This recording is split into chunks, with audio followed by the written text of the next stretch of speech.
নমস্কার, good morning. যদিও আমি এটাকে রেকর্ড করছি একটা ফ্লাইটের ওঠার আগে, অন্য রাজ্যে যেতে হবে, একটা খুবই ক্রুশিয়াল ইলেকশনকে ওভারসি করতে হবে অবজার্ভার হিসেবে, কিন্তু সেটা নিয়ে আমি পরে বলবো। ফার্স্ট ফেজে প্রথম দফায় আমি সিকিম নাগাল্যান্ডে ছিলাম, সেটা আপনারা সবাই জানেন। নর্থ ইস্ট থেকে ফিডব্যাক খুবই ভালো। আমরা নর্থ ইস্টের থেকে কংগ্রেসের ভালো রেজাল্টস এক্সপেক্ট করছি। আসাম, মণিপুর, নাগাল্যান্ড, অরুণাচল ভালো রেজাল্টস এক্সপেক্ট করছি। সেকেন্ড দফায় এবং থার্ড দফায় যে কংগ্রেসের যে প্রার্থী পশ্চিমবঙ্গে, তাদের যথাসাধ্য চেষ্টা করেছি হেল্প করতে, সাহায্য করতে। তারপরে কিছুদিনের জন্য মেডিকেল কারণে, পার্সোনাল কারণে একটু টাইম অফ নিতে হয়েছে। আপনারা সোশ্যাল মিডিয়া কমই দেখেছেন। তারপর আমি কেন্দ্রীয় সেন্ট্রাল নির্বাচনী কাজে লেগে গেছি। আমি পার্সোনালি বিশ্বাস করি, ফিল্ডে গিয়ে, গ্রাউন্ডে গিয়ে এই ইলেকশনটাকে দেখে, এই যে চলছে ফার্স্ট চারটে ফেজ হয়ে গেছে এই ইলেকশনে, যে এই নির্বাচনে শুধু দু রকমের ভোটার আছে। একরকম ভোটার যে এখনো মোদি ভক্ত, সংখ্যা তার কমে যাচ্ছে আস্তে আস্তে, আর তার জন্য দেখতে পাচ্ছেন বিজেপি প্যানিকটাও বাড়ছে ওনাদের স্পিচে, মোদির স্পিচে। আর আরেকজন ভোটার আছে যারা বিশ্বাস করে যে দেশ এবং সংবিধান বাঁচাতে হলে বিজেপি এবং আরএসএসকে হারাতে হবে। আমি এখানে পরে আমার মনে হয় না কোনো মোদি ভক্ত আর আমার শুনতে চাইবে, শোনার দরকারও নেই।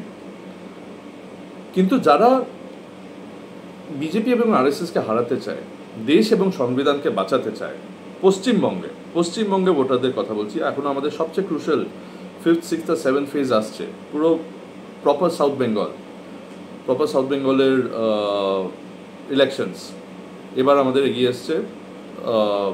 এবং পশ্চিমবঙ্গে যে ভোটাররা চায় যে কেন্দ্রে এই মোদি সরকার হেরে যাক, এবং আমাদের লাইফে যেসব প্রবলেমস আছে, আনএমপ্লয়মেন্ট, চাকরি,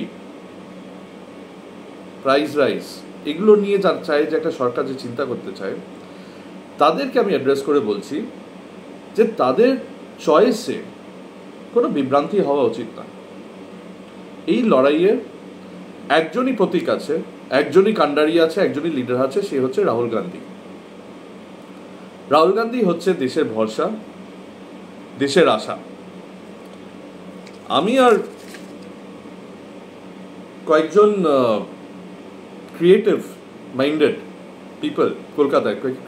ব্যক্তি কলকাতায় বসে একটা সিরিজ অফ ক্রিয়েটিভস বানিয়েছি।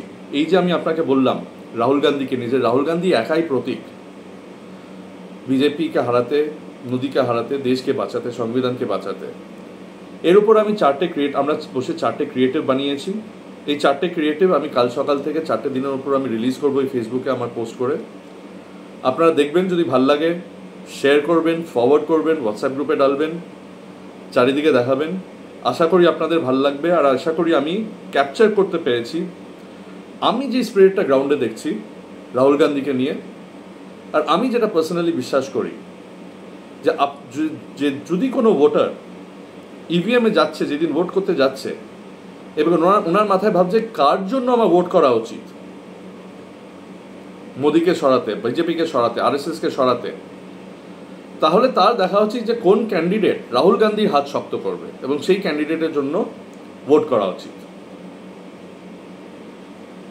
দেখা হবে। জয় হিন্দ, বন্দে মাতরম।